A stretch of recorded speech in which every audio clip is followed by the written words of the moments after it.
The smart grid consists of a cohesive system consisting both of hardware and software. But we can essentially categorize the software into two distinct areas, with each of your representative organizations specializing in these areas. One is the embedded software, which Green Hills Software it has a well-deserved reputation for, and the other is what I would characterize as, well, forgive me if this is a mischaracterization, but it says that in here. Yeah, shut up. Forgive me if this is a mischaracterization.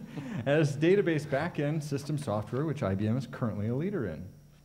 So, introducing our panel members, Andy Bachman joins us from IBM, where he serves as the energy security lead for IBM software group known as Rational. I believe that's tied to Rational Rose and all that other good stuff, right? Mm-hmm.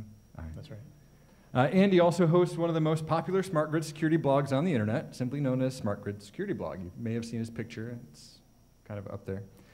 Jim McElroy, is that how you say it? Yeah, that's great. All right. McElroy joins us from Green Hills Software. Green Hills has a long tradition of producing superbly reliable embedded software for the military, where, well, software means life and death, and security is very important. So Jim will be discussing the applicability of their experience at Green Hills to what we're doing here in the smart grid. And let's see, have I sufficiently introduced you? I think so. I feel introduced. Yeah, I'm okay. Anything else? Yeah. Okay. So let's kick this off by talking about the needs of both utilities and software vendors, because when we're in the space, we realize that vendors have a two-part role. They have to understand what it is that they need to do internally and effectively communicate with the people on the outside of how utilities and their customers in general have to fill their security roles using the products that they supply. So, for example, I'll stick it right to you guys. How are your organizations assisting utilities in the following areas, and how do you do them internally? Education of security, policy, process, and tools. We've got, let's start with education, and we'll kick it off with Andy. Okay.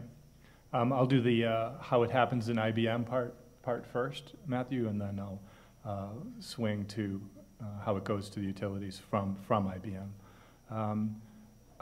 It's good timing for me anyway, because I'm recently acquired into the company, so I've been, what happens in the acquisition process is you get lots of training, education, and indoctrination into the ways of this big company. And a notable component of it is security training. And that's not because I came in as a security guy, but just because I came in at all. So you are required, I think at least annually, to pay attention to some instruction and then take a test and pass that test at a sufficiently high level. And that's sort of a general security awareness, how to deal with your laptop, how to deal with USBs, how to talk and not talk about certain things to certain people, et cetera, et cetera. Mm-hmm. Policy is, in IBM for security is set, I believe centrally, although it ends up being promulgated to the farthest reaches of the company in a more federated fashion. I'll be more interested in talking about policy on the utility side. And here's something inside for process and tools.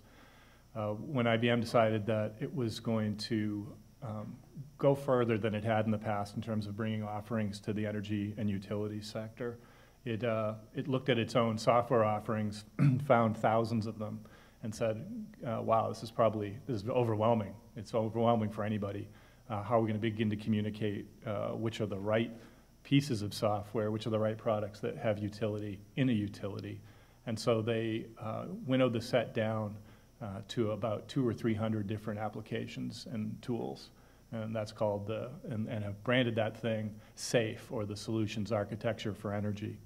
Now, SAFE is not inherently safe just because it spells that word, but it gives you sort of like an a la carte a manageable a la carte size of offerings you can choose from that other utilities have deployed with success in the past. In terms of how do we secure safe, it's related in part to the tool that I came in with through acquisition. The company was called Ounce Labs.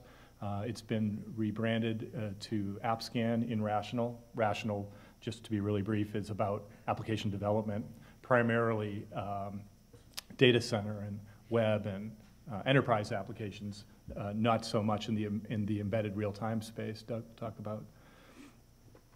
But we started to use our tools on our products is what I'm saying.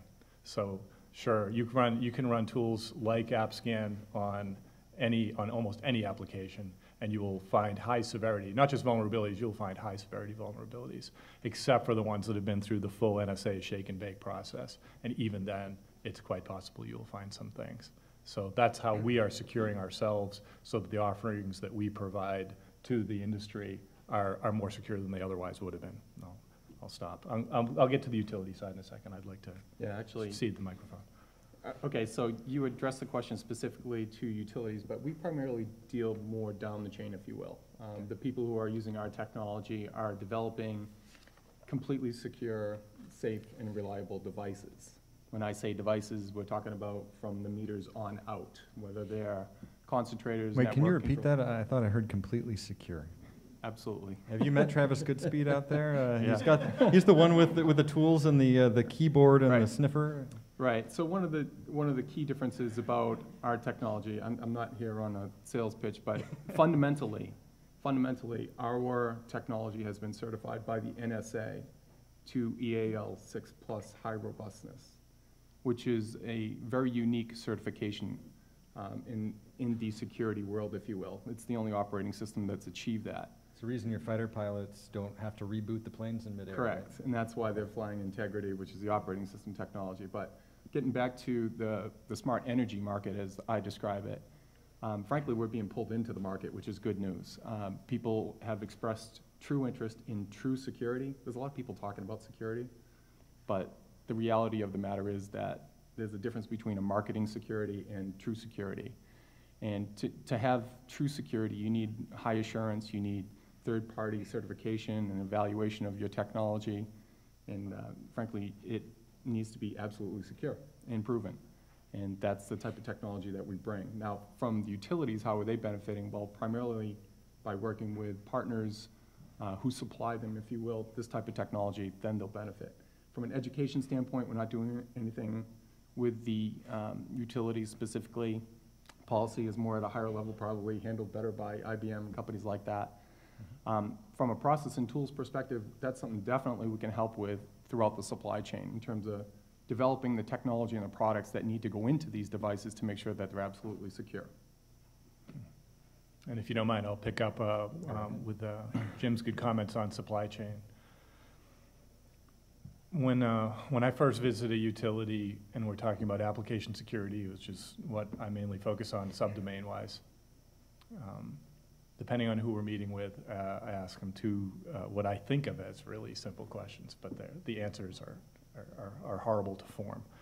The first question is, do you have an application security policy? That's a yes or no. Although if you're a large distributed, spread out all over the place utility, it may not be yes or no. It might be yes here, no there. If the answer is no, then I will say, how is it then that you know what is okay in an application that you deploy in production and what is not okay? What types of vulnerabilities are so heinous, so easily found and exploited that you just wouldn't, no sane person would allow that? Which ones of those don't you allow in your systems? And it's a new space. I don't want to make it appear like I'm beating up on the energy sector, in this case the electric utility sector. Application security is relatively new in every sector. Financials led the way, military was in on it early as well, and it's come to almost every other sector with some patterns, some pockets of excellence in some places that still haven't gotten the memo yet, despite what's in the press. So Could you clarify what you mean by some things that you wouldn't allow into the product? Because it sounded to me, and I forgive me if I'm mistaken, but it sounded like you said, what types of vulnerabilities won't you allow into the product? yeah, I think I didn't distinguish a point, which is if you're in a large utility, everybody's dependent on the supply chain, and to extent almost like with the DoD, where they get their products from a products and services from a comparative handful of big companies. Mm-hmm. But if you're in a large utility, then it's not unusual to have 100 or a couple hundred developers. So even as you're buying things, you're also making things. And of those things that you've made in the past and that are in production, and those things that you're in the requirements and design and maybe coding phase right now, which things do you allow your developers to put in by accident, right? Which things do you allow to come out of those development efforts? And it's okay, you're gonna deploy them. And which types of vulnerabilities, for example, SQL injections, which enabled the recently reported Night Dragon attack, which came out best reported by McAfee through CSIS.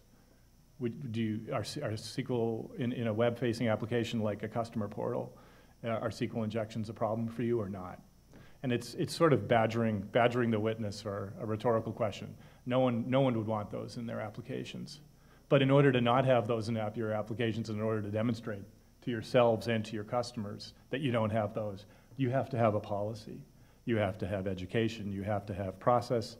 And for many types of vulnerabilities, tool-assisted processes can help bring security into the software development lifecycle.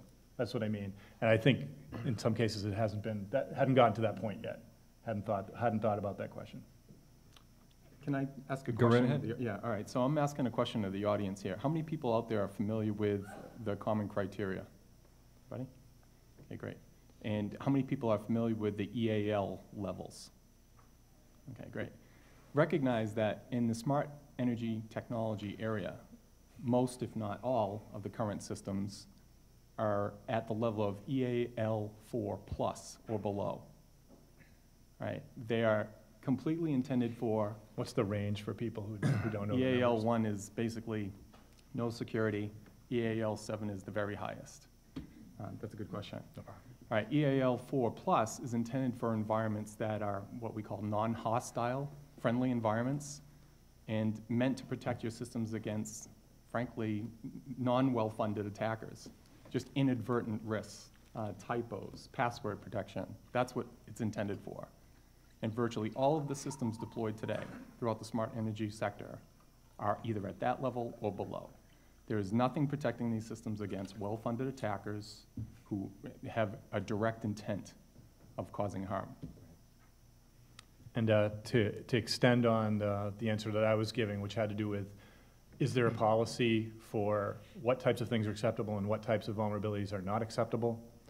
A second follow-on question is, and again, as Jim and I navigate the difference between the operational technology side of the house and right. the business or IT side of the house, a second question is, do you know how many applications you have?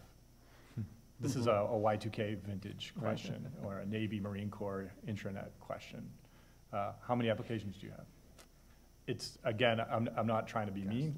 It's a pretty normal question, but the answer is usually not known. Or you could say it's usually not known by the person or the people that I'm talking to. Sometimes who will posit that someone knows it, or that some groups of disbanded people, some groups of people know the answer to this question. And I'm not really looking for a particular number, and it doesn't even have to be it doesn't have to be precise. Just, do you know, it's an asset management or an inventory question, right? And underlying that question is, from an application security point of view, you cannot assess and you cannot secure applications that you don't even know that you have. Correct. Right? So, and in that, try to keep this real short, in that lies sort of the gut feeling for what it would take if you look at NIST 7628 volume 3, 7 something, to actually be able to bring that capability to understand which high severity, medium severity, application level vulnerabilities are in the portfolio at a utility. you can see the lead time involved in bringing that capability in line, whether or not it's ever a strongly worded guidance, Yeah. or if it's something that's more mandatory and enforced.